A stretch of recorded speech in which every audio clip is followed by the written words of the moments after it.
Hi everyone. I hope you all have had a great week, and I welcome all of you to our weekly Communities of Practice Sunday check-in session, a half hour of Dharma, reflection, and community connections. If you are a new member of our community, please accept our wholehearted welcome to you. If you have any questions regarding our practices and topics, we are all here to help. It is customary for people in Australia to begin any meetings by acknowledging the traditional owners of our land. So, in the spirit of reconciliation, I would like to acknowledge the traditional custodians of the land we work, study, and reside on, the Wudi people of the Darwin Nation. I pay my respect to their elders, past and present, and to all Aboriginal and Torres Strait Islanders people of today. And I also pay my respects to the traditional custodians of the various lands on which you all are. So the check-in sessions has been developed by our Communities of Practice team and the entire community. The purpose of this session is to develop a reflective practice in response to changes. Guided by humanistic Buddhism, we would like to cultivate our practices and to build memorable friendships. So thanks for the suggestion from Stephen and Warren. This new year, we put an overarching purpose for the first half-year sessions. Apart from the weekly topics, we would like to invite you to ponder how we can connect our discussions and reflections to our daily life. So, based on the last two sessions, Dr. Jonathan Page guided us through the first and second pillars of well-being, which are awareness and interconnection. Now we are ready to address the third pillar, insight, with him. So let's welcome Dr. Page. Thanks, Yejun. Well, auspicious greetings to everybody from the 10 directions. Today, we will consider a further critical aspect of well-being, namely insight, the clear inner view of our internal realm or introspection, and the luminous penetration into the nature of reality itself beyond the consensus reality that is presented by society. There may well be degrees of well-being, but deep well-being reflects some mastery over the elements of dukkha, achieving ataraxia, bliss, rapture, the ancient concept of eudaimonia, and of course, insight. With heightened awareness, we may begin to feel a deep connection with associated compassion, and this creates conditions ideal for insight. And the discovery of connection in itself is an insight. So let's enjoy a brief meditation together. To meditate on the body is to invite the awareness of being, and thus the awareness of interconnection with all other beings. And this may manifest as insight. So gently shut your eyes and let them soften and begin to relax and open up. With awareness, relax your forehead and your cheeks, your lips, and all the facial muscles, your neck muscles, your shoulders, your upper arms, your lower arms, your hands, fingers, thumbs, and next your back muscles. So let a wave of softness move downward from the back of your neck down to your bottom. And relax your thighs, the calf muscles, and finally the feet and your toes.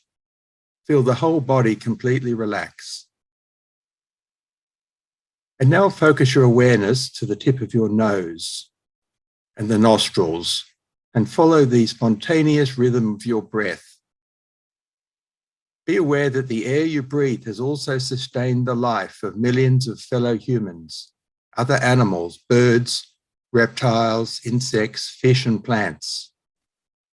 Notice that air moving in through your nostrils, filling the lungs, And when the lungs are full, there is a short pause, and then the air, all by itself, begins to escape through the nostrils back into the open air. Once the lungs are empty, there's usually another pause, and then you notice the next breath arising all by itself.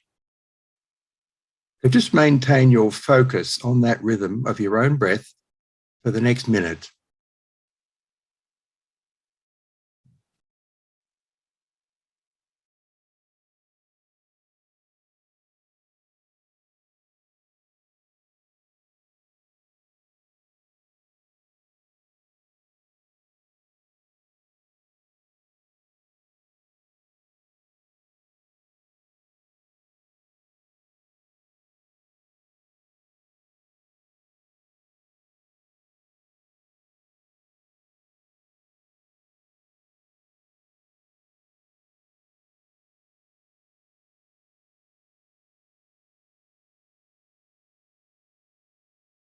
So when you're ready, you can slowly open your eyes and return to the moment.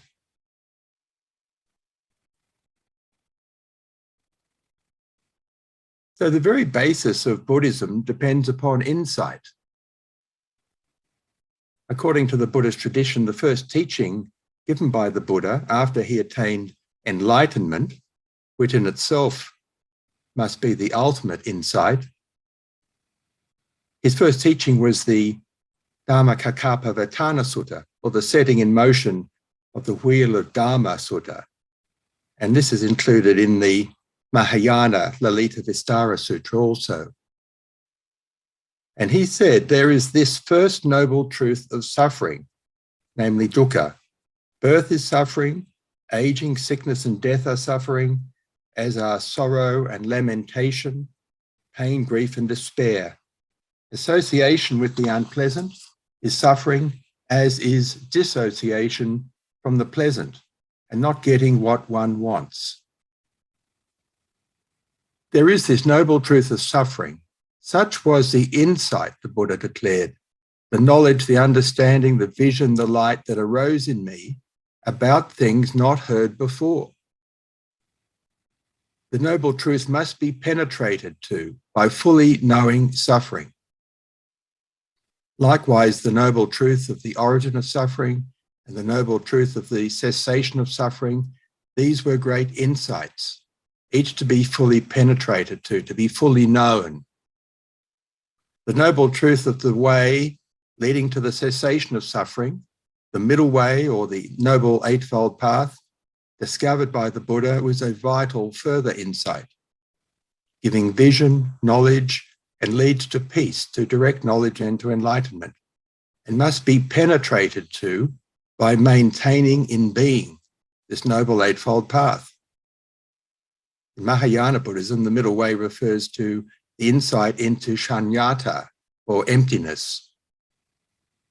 Soon after, the second discourse was delivered by the Buddha, the Anatta Lakkhana Sutta, or the not self-characteristic discourse, another rich insight, further elaborated in the later Heart Sutra, the ineffable five skandhas, the five aggregates, form, feeling, perception, mental fabrications, and consciousness, are dependently originated and lack any substantial existence. A truly profound insight. If we move further in time, another 1700 years, to Dogen Zenji, the founder of the Soto school of Zen in the 13th century, said, directly upon encountering the Dharma, we will abandon the laws of the world. Such is the power of that insight.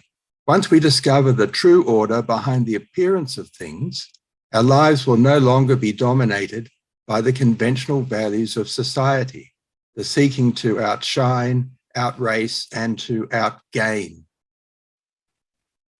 Now, in the modern world, sometimes poetry provides a deep insight into an essential truth.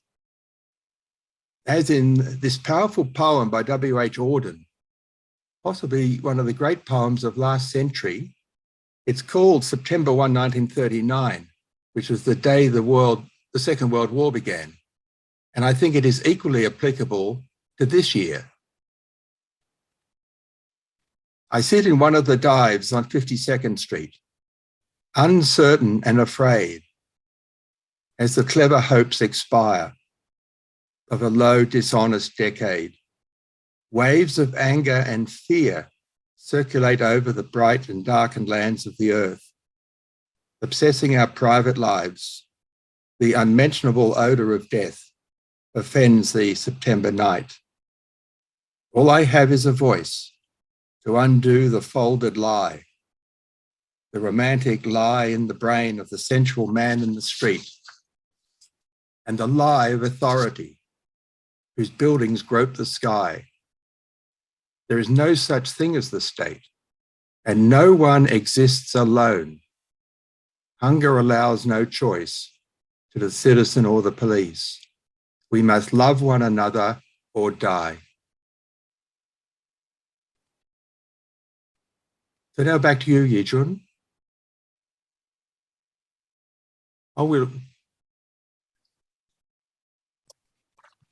Thank you, Jonathan. So thank you for inspiring us develop a luminous insight into the nature of our human experience. Now let's contemplate and discuss about the following questions. So first, have you ever experienced an actual insight into yourself or into the nature of someone else, or perhaps into the world? How did it happen? What was it like? What were the consequences? Second question, through the power of insight, we may perceive a different world. What does this phenomena say about the world we currently inhabit? So now we will be placed in groups of 3 to 4 to share and discuss. In the discussion, we do recommend you spending some time to get to know about each other and then discussing our questions. There will be some Zoom notifications to guide you, but feel free to let the flow of your discussion guide you. Our sessions are guided by metta, which is unconditional love and kindness for all sentient beings. Let's use these breakout sessions to express and receive loving kindness to and from one another, and take time to pause, share, and listen. We'll also ask you to share some of your findings with the larger group at the end of the breakout discussion. So now, let's go to our breakout room for rich and nourishing discussions. See you all back in 15 minutes. Thank you, everybody, for coming back. And we have a few minutes where you can place any thoughts or questions or personal insights even into the chat box. So you may have developed an insight, even a subtle, perhaps not particularly deep insight, but if you can share that, we would be grateful. And that may trigger insights in us and others. It's something about insight. Sometimes they can have a tipping effect and inspire insights in others. And I think just being together as a community like this can trigger insights as well. Particularly if we review how we feel at the end compared with before we began the session. And then there may be an insight by noting that change in our inner world, which may then continue on beyond, leading to other insights and other transformations.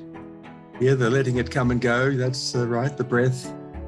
Other examples in the world of coming and going and transience. Yes, that's interesting. Yes, exploring in detail our various sensory modalities to understand how they allow us to be aware of the world around us. Yeah, there's some great insights here. People are actually having genuine insights. It's amazing. Well, it's not that amazing, but it's an insight to me that people are. And scary. I think that's another area we don't often talk about. We may do that a bit later, about some insights can be unsettling, fearful, scary, and can be life-changing in different directions, but that's something that has to be considered.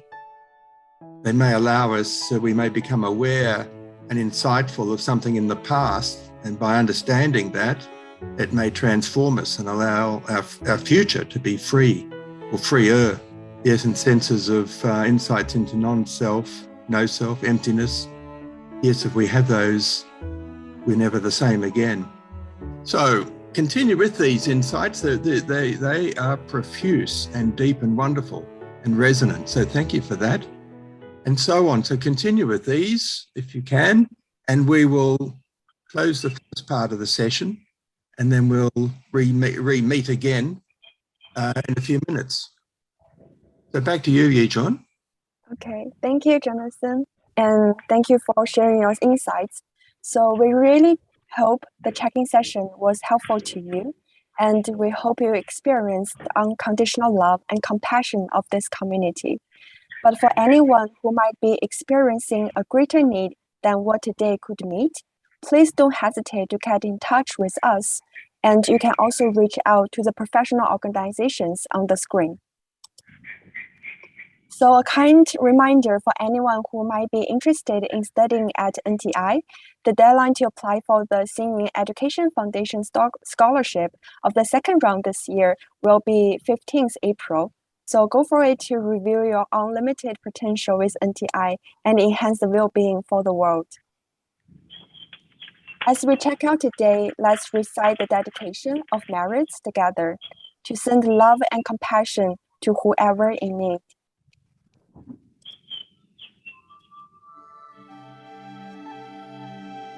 Let us now dedicate the goodness of what you have done to all living beings. May kindness, compassion, joy, and equanimity pervade all worlds. May we cherish and build affinities to benefit all beings. May Chan, Pure Land, and precepts inspire equality and patience. May our gratitude and humility give rise to great vows.